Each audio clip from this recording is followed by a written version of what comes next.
I'm confused, everyone. I'm confused. Not because I don't know how Arsenal lost that game to Liverpool. I know how they lost. Don't take your chances, you get punished. They had loads of chances in that game. And normally this would be a tactical video looking back at what we did. And look, we did some interesting tactical things. I say interesting. Did it work? We had chances, you could argue it did. But I actually think this is a time to take a step back and look at the bigger picture, really. Yeah, we missed chances. Yeah, Mikel Arteta can't physically be on the pitch to put that ball in the back of the net and convert those chances. But there's a kind of wider issue with Arsenal. And I know what people are thinking, or some of you are thinking. A week ago, 2 weeks ago, we were top at Christmas. Things were looking great. There wasn't a problem. But things have gone downhill quite drastically. And look, there's still a lot that can be salvaged from this season. But I do think we should acknowledge what's going wrong, why it's going wrong, and actually question things. Because I think when you take a step back, out of 2 cup competitions, 5 points off top spot, is this season salvageable? Absolutely. Is it going to take that much to salvage it? Probably not. But there are wider questions that are worth asking. And like I said, I'm confused. I'm going to show you why I'm confused. There's a lot of stuff I'm not sure about. There's a lot of stuff I don't get. And I think as fans, you feel most connected to your team when you get what they're doing and you get why they're doing it. Now, just missing chances is one thing, but like I said, there's a bigger picture. I want to start by showing you the starting 11 that went out against Liverpool. Here it is, the starting 11. It's not a starting 11 I had a big problem with. Reece Nelson coming in, fair enough. Martinez's not been in great form. Jorginho restored to the 11. I was happy with that. Havertz leading the line.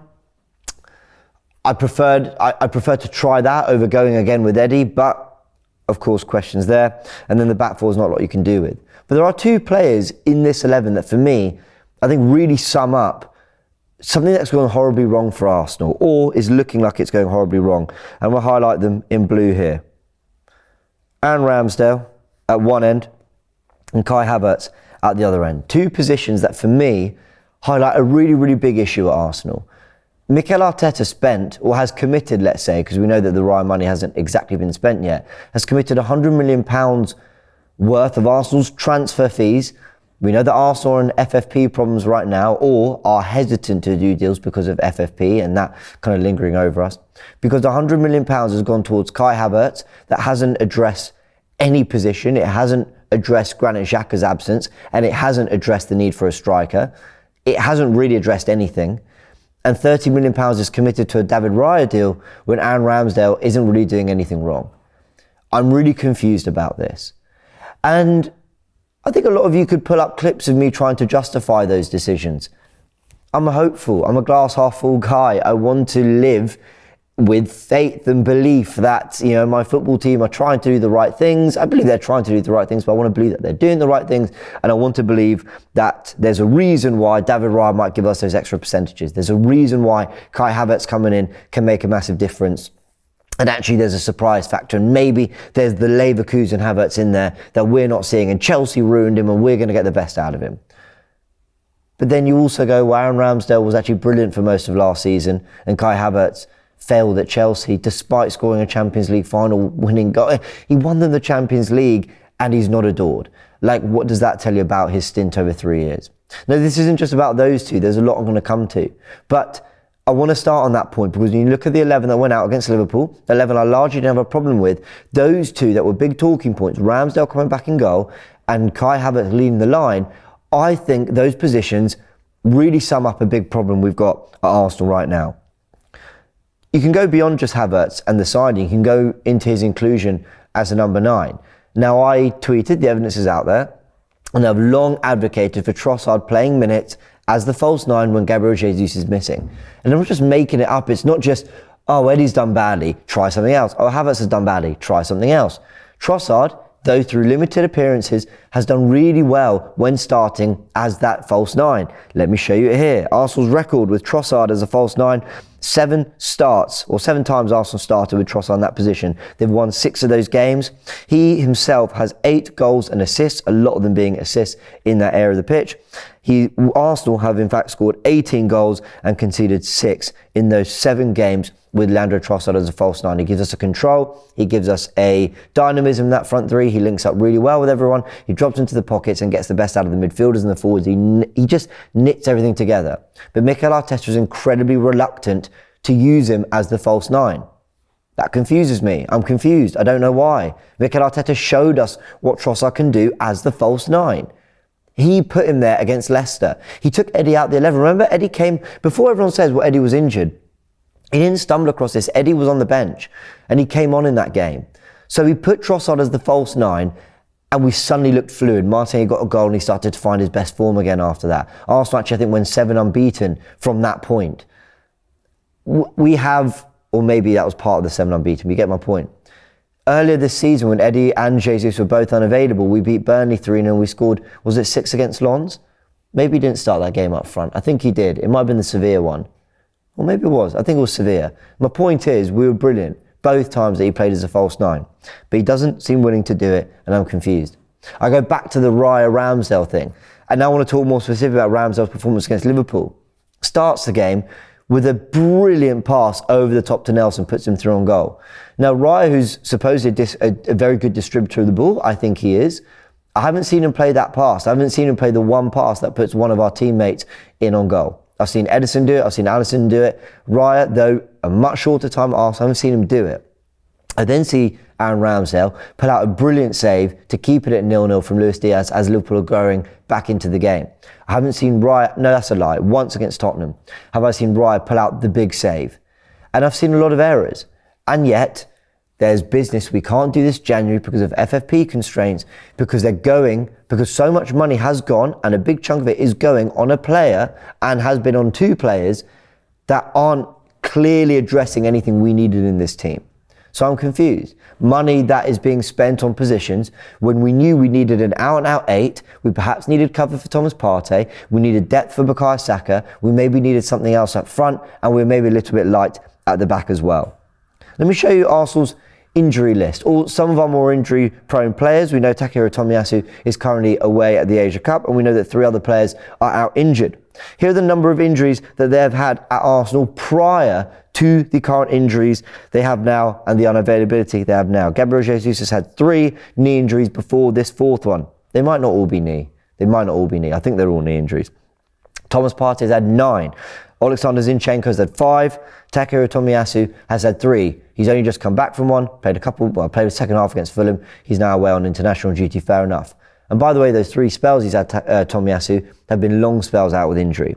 So we know that we have injury-prone players, but we haven't addressed the 6, we haven't signed another forward, and we haven't got the depth in defence. But worse than not getting the depth in defence, Kivior's having to play left-back, Kieran Tierney's out on loan, playing for Sociedad. Albeit he's had injury problems, don't get me wrong, and albeit he wasn't quite the fit we needed. But you're telling me in a world where I'm seeing Arteta, be slightly more flexible tactically, not as much as I'd like him to be, I've done videos on that, but he's having Rice and Jorginho play as a double pivot together, so Tomiyasu's inverting and going forward. Are you telling me we couldn't just have the forward tuck in with Tierney bombing up and down, giving us another option? But Tierney was sent out on loan, and I'm confused. I don't understand why. I then want to talk about the striker debate. I want to talk about why we need a striker and this confusion I have, because I continue to be confused about this as well, as to why people are so reluctant to add a striker to this squad. Now, back in the summer, because I don't want to be a hypocrite, I'll tell you what I was saying back then. Yeah, I didn't think a striker was urgent. I felt we needed to address other positions more. I felt we needed another forward that could play for Bukayo Saka as well. I felt that Trossard could do a job as a false 9. I felt we needed another midfielder because I wasn't convinced about our options there. I wasn't sure about whether we could rely on Partey. I wasn't sure whether we really got that 8 we needed. And then, of course, once Timber got injured, I really felt we needed some cover in defence, knowing that Tierney was going. So I didn't feel that signing a striker was a massive priority.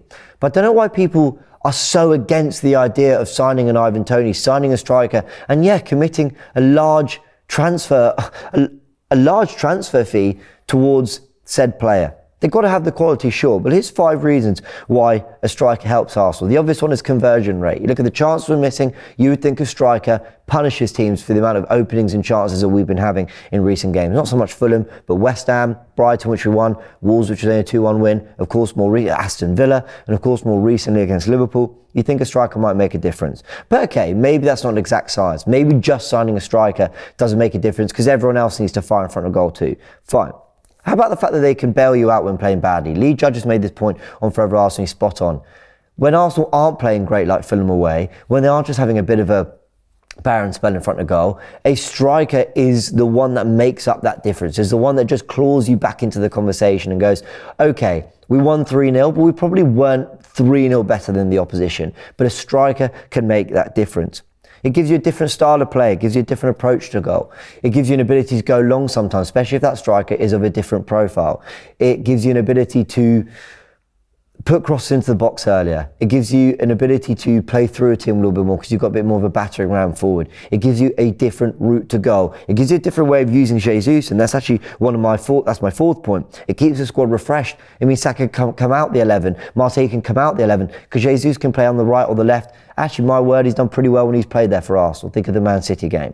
It gives you different options as well. And finally, it keeps the 11 unpredictable, and that really follows from the fourth point, not so much the keeping the 11 fresh, like I mentioned.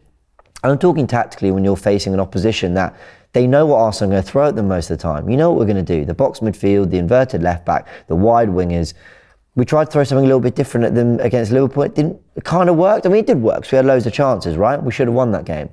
But we didn't score. You know, we didn't punish the opposition. Still the same problems that we had against West Ham, we had against Brighton, we had against Villa, we had against Wolves, we had against Sevilla. We won some of those games. We didn't score the amount of goals we should have. A striker isn't just about coming in and upping our conversion rate and suddenly we put away all these chances. It's about giving us another route to goal, another option, and unpredictability, freshening things up.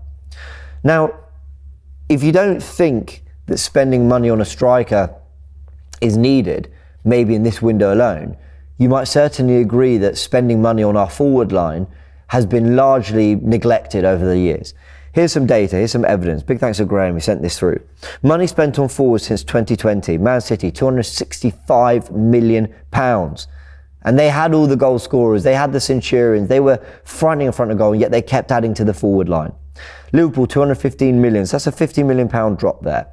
Tottenham, 185 million, that's a £30 million drop from Liverpool spend. Aston Villa, 145 million, that's a £40 million drop on Tottenham spend.